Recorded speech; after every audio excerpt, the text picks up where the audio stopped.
বিকেলবেলা সবাই মিলে কিন্তু একটু বেরিয়েছিলাম, কারণ ডোডোর যে টেস্টগুলো দিয়েছিল তার মধ্যে কিন্তু স্টুলের টেস্টটাও ছিল।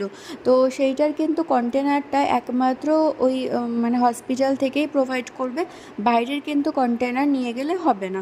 তো আমাদেরকে আবার হসপিটালে যেতে হয়েছে। আর আমরা ঠিক করেছিলাম যে শুধুমাত্র একজন দুজন না, আমরা সবাই মিলেই একটু বেরোবো, বেরিয়ে একবারে হসপিটালেও যাব আর একটুখানি সাইডে বাজার টাজার করেও কিন্তু আসবো। যেহেতু এখানটায় আমগুলো অনেক বড় বড়, আর মানে ফলগুলো খুবই সুন্দর, আর রেড কালারের কলা আছে, এগুলো নেওয়ার জন্য কিন্তু আমরা বেরিয়েছিলাম। আর এই দেখো, আমি তোমাদেরকে একটুখানি দেখাচ্ছি চতুর্দিকটায়, মানে যেখানটা আমরা রয়েছি সেই জায়গাটাই দেখাচ্ছি।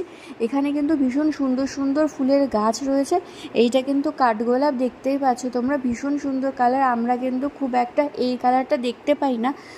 এই কালারটা আমি দেখেছি যদিও, কিন্তু আমি কলকাতায় খুব একটা এই কালারটা দেখিনি, কম দেখেছি, সাদাটা বেশি দেখতে পাই। এটা হলো রক্তকরবী। দেখো, মানে পুরো গির্জাটার সাইডে পুরো ভরা, এত সুন্দর ফুল। এখানটায় অনেক কাগজ ফুল আছে, তারপরে আরও পিঙ্ক পিঙ্ক কালারের অনেক ফুল ছিল, যেটা কিন্তু নাম আমি একদমই জানি না।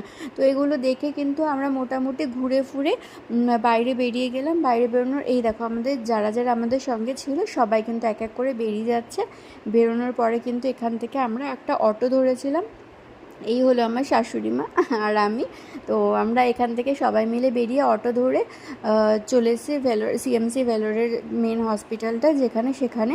তো ওখানে আমরা কালেক্ট করার পরে কিন্তু আবার রাস্তা দিয়ে হেঁটে হেঁটে কিছুটা ফিরছিলাম। দেখো এখানে এত বড় বড় আম, আমি না সত্যি এত বড় আম কিন্তু আমি দেখিনি, কলকাতাতে তো আমি দেখিনি। তো মোটামুটি আমগুলো কিন্তু খুব যে মিষ্টি সেরকমও নয়, একটু হালকা টক টক ব্যাপার আছে, যেটা কিন্তু খেতে আই থিঙ্ক তোমাদের সবারই খুব ভালো লাগবে। আমার ছেলে কিন্তু খুব পছন্দ করেছে এই আমটা, যেহেতু একটু টক টক ব্যাপার আছে, ওর ভালো লেগেছে। তারপরে কিন্তু আমরা ঘুরে এই মন্দিরটায় গেছিলাম, যেটা কিন্তু এই ফোর্টটার ঠিক পিছনেই ছিল। তো এই মন্দিরটা ঘুরে, ফোর্টটা আর ঘুরতে পারিনি, পরে একদিন আবার ঘুরে দেখাবো তোমাদেরকে।